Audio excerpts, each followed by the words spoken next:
All right, shifting gears a little bit, Josh. Another topic that came up while you were gallivanting around Europe was the ESPN layoffs, and we got some major traction on a tweet and on an article we wrote, which is another plug for the newsletter because you see the kind of content that we write, and this is one of the things that we talked about. Josh, the layoffs are, especially for college football fans, juxtaposed against this massive $80 million contract that Pat McAfee got. And it seems like if you speak out about it or have concern about it, because there's beloved people that got let go. David Pollack is one of them that got caught up in this mix. And there's pushback like that any criticism of these moves is a criticism against Pat McAfee. But my contention is it's just an indicator, a further indicator, that ESPN doesn't really understand the college sports fan, the college sports market in a way that they should, given their scope and their scale. And I'm curious what you think about this, but to me, it's not that they have Pat McAfee involved in the college space.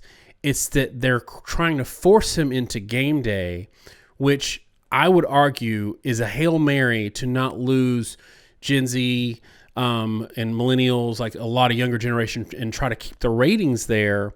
Instead, they're kind of pissing everybody off because Pat McAfee fans see him as selling out to Disney, and the older fans who don't really like his shtick see it as a big turnoff that he's there at all, kind of invading their space. Am I right in that? Like they're kind of messing it up, or do you think this was something they had to do regardless, given the tides of, social media and where things are going? Yeah, I saw some of the Twitter replies when you were off trying to start wars in foreign lands while I was in Europe. Um, I don't know. I think a lot of times these issues are a lot less coupled than people want to make them out to be, right? You can have Pat McAfee and have it to be a good deal and still have it be bad to let go of Pollack. I do think the issues are tied together because at some level ESPN has a certain pot of money and they spend a lot of that money on McAfee. And I have nothing wrong with McAfee. I actually like him. I think he's pretty entertaining. I think he brings a different angle to the product. Now, I like a lot of people in the space, and I like a lot of different angles. I know there's people that don't like RG3 that much for some reason. I actually think he has some of the best energy in the sport, and I actually think he's one of the better up-and-coming commentators. I think he's got to learn to tighten things up, but that's not surprising for a guy that's new to the space. I think there's a lot of people that have been stale in commentating, whether it be during games or outside of games in ESPN. I think they're realizing that to a certain degree and cutting people loose. But I also think underlying all this, my real opinion is that they don't really have a good grasp of the content they want to make. Giving that kind of money to McAfee to me signaled that they feel like they need to have a product. They don't really know what that product is supposed to be. And so they're just trying to buy ready-made product. And they feel like McAfee sells and that he's popular and he's entertaining. And if you get the Pat McAfee show, then you get all that stuff that you want to have. And I know there are a lot of other things behind the scenes. McAfee's trying to take care of his people. So I don't feel like that money is just all to him personally. It's not quite such a greedy pull. There's a lot of people behind the scenes that make those shows work. And good people that operate at a high level have a lot of help. We don't have help. That's why our show's so terrible. But I think the reality for ESPN is that they've lost sight of the value of just quality content that's tailor-made for college sports. There's certainly a lot of people that enjoy Twitter media and enjoy hot takes, and they're going to watch ESPN for the flowing ticker. But one of the points you made that I thought was really apt in all those Twitter discussions is I don't need to watch ESPN SportsCenter now to find out what the latest player news is for people in the SEC or the Big Ten. I have Twitter. I have the internet. I know when guys get entering the transfer portal or they get suspended or they get injured. And so the need for just rolling news services went away, and I don't know that they know how to fill it. My opinion is I think a lot of people in college football are big fans of a niche product. They're intense fans of their team. They know the details of their team at a high level. It's always a challenge for us to talk about football teams because if we don't come really well prepared, you guys tend to blast us. And yeah, we do make mistakes sometimes. We usually get called out on it. But it takes a lot of work to make as few mistakes as we do make. And I don't know that ESPN caters to that. I don't know that they have a lot of content these days that are drill down, film analysis. They don't spend, and when they do it, they kind of put it on a slow time slot. They don't invest a lot of resources in it. I think it doesn't get traction because they don't promote it and they don't make it the high level product it should be. A lot of their commentary now is very high level, which again, at that point you're just competing with all the free internet articles out there with hot takes. If I want to read that, I can just sit and scroll Twitter and hear a lot of junk opinions. I want to hear opinions from experts. I want to hear opinions from experts that know the team really well, that have insights to the team and what's going on behind the scenes. They have really, I think, kicked all that out to some of it is sports team sites and fan sites, which I think are operating at a very high level, and they have all the details about what's happening in practice. They have all the details in recruiting, and they're way above mainstream media at this point in terms of, I think, as an information source. And then people that do deep dives on game previews. And let me be clear, we're going to still do game previews, okay? We're just not going to be quite as regimented and only doing 3 game previews a week. We may, try to do a few more, do them shorter. We're going to do them in a context of a broader conversation. But we're going to cut them up and still do game previews. It's weird to me that ESPN doesn't have an equivalent to the content we do or the content that Josh Pate does. And I think this is a little bit of a cry from help from them, but they're just buying one product to try to replicate and fix all those things that they don't have or that don't work well. I don't know. In my mind, it's a quick, easy fix that they throw a lot of money at that probably doesn't really solve a lot of their problems. See, I would argue that they just don't understand college sports fans and interests, and that's kind of wrapped up in what you just said. I used to watch PTI religiously until I realized that every college football take from Mike Wilbon was so uneducated and almost contemptuous. Like anything college sports related had a negative feeling to it. And then Chris Russo is now involved with ESPN, and he's given takes on college sports. That guy's show, if you listen to Mad Dog's show before he went, to ESPN or whatever, he barely talked about college sports. And the thing is, college markets aren't profitable in terms of large scale. NFL markets, NBA markets are profitable, and that's where ESPN has always gone. And that has always made money. But the problem is when you try to shoehorn pro sports people into a college space, the passion lacking is obvious. The people that are there for a paycheck is obvious. And I think that they're trying to get that with McAfee, but he has always given me a feel of a pro sports guy. I hope that they lean into his platform on YouTube and the social side, which I think that that's where it should have been, like all of it. I don't know that he's a good fit for Gameday. Like you, I like him, but I also see that he might be problematic. Josh, I had one more point on this. Go ahead. Yeah, let me turn this conversation because you actually brought up an interesting point to me.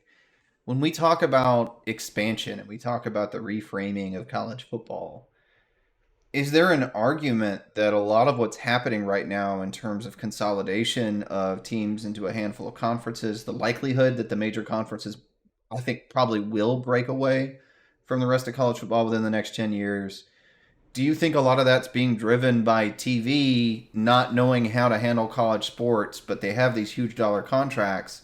So rather than figuring out college sports, they think, hey, let's just make it more like the NFL, where I only have to follow 32 teams. I can be knowledgeable because there's not as much out there to follow.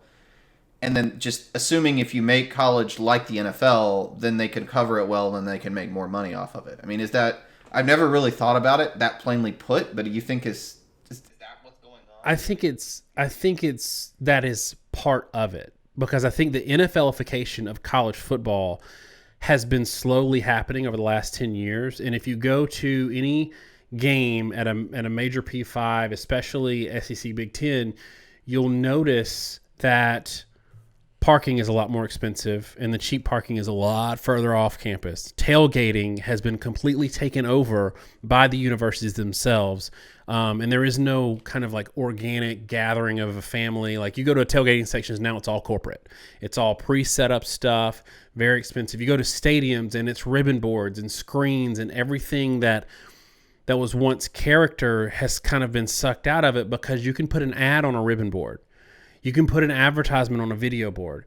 You can make money off of tailgating, and these schools didn't realize it until they did.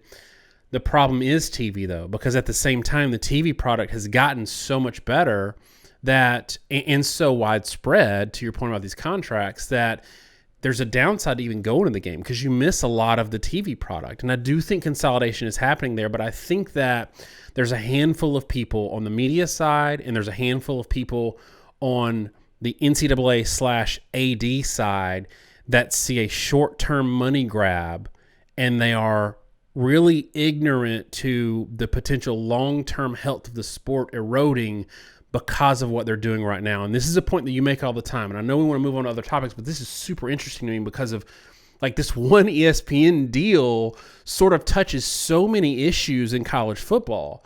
But one of the points that you've made a lot on Twitter that people disagree with, that I think is completely true, is that the more you consolidate power and the more you give opportunities to big name teams, give them mulligans, get them in playoffs, and they keep winning and this momentum keeps going, the more you consolidate this power, the less people care about Georgia Tech football or Washington State football.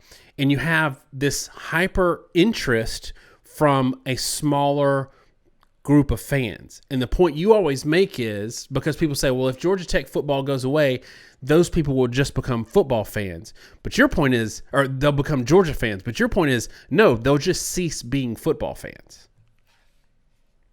Yeah, that's always been my great fear long term for the sport, and I'm not sure if it's going to pan out or not, is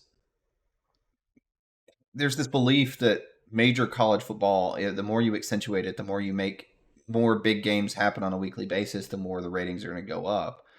But I think there's this underlying point of how much do people watch the big game every week because it is the big game that week, right? That they're Missouri fans, they're Georgia Tech fans, they're Kentucky fans, and Alabama's playing Tennessee, and they all know those two teams, and they play one or the other, and they're interested to see what the result is because it's in their conference and it affects their conference and their conference standings, so they all tune in. Well, if Missouri gets frozen out of college football, if Georgia Tech gets frozen out of college football, are Missouri fans going to still care to watch a Tennessee game? Are Georgia Tech fans going to still care to watch a Georgia game?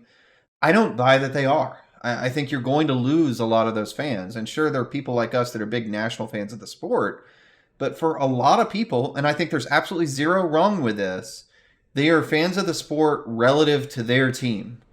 And when you take their team out of the equation and you alienate what may well be the majority of fans in college football, if you cut things down to like 32 teams, I think the rest of those fans may just give up and move to other sports. I don't buy that you're going to have the same net eyeballs that you have today. I think a lot of the viewership you do get of big games today is really the benefit of everybody else that's been watching football all day for their own personal teams. And they say, I'm going to watch my team and I'm going to watch Georgia, Florida. I'm going to watch my team and I'm going to watch Ohio State, Michigan at the end of the day. And so they watch football.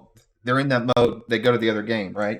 Why do fans in Pullman, Washington care if USC and UCLA are playing now that they're in the Big Ten? That, to me, they don't, right? Like, they just don't care. And there will be, look, in this move we're making, I think the individual schools, at least in the near term, will see an uptick because I think, like USC and UCLA, the truth is I don't think there are a ton of Pac-12 fans watching games all around the conference these days. It's just the hard reality of it, part of which is due to TV deals, part of which is due to the degradation of various teams in the conference. And there are going to be a lot of Big Ten fans that tune into USC and UCLA games, and those two teams will see an uptick because of the move they made. But I could actually ironically see, an Indiana-Ohio State game, how much cumulative rating do they get from people in Pullman, Washington watching that game because it's a close game, or people in Texas that are TCU fans watching the game? I don't know. And I think there are a lot of assumptions made about where fans are going to come from that, let's be honest, no one knows how this works. And you can argue with us the same way people argue with us when we said the NIL changes were going to turn into the wild, wild west. And we got a lot of pushback and a lot of people told us it wasn't going to be the case. We were 100% right.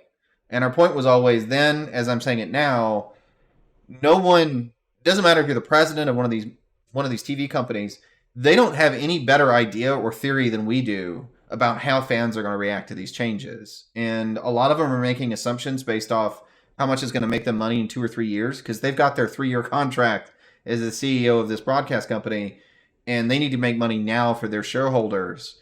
They're not really concerned. They don't about what happens 10 to 15 years from now. They are not college football fans. They don't probably particularly understand college football. They don't necessarily know what the long-term implications are going to be, how people react. And so I would make zero assumptions that any moves being made, same thing's true, by the way, of presidents and a lot of even ADs, that these moves are really thoughtful and well-designed for the well-being of the sport, even 5 years from now. I mean, I think you should be as skeptical as you want to be on whether it's actually even going to work.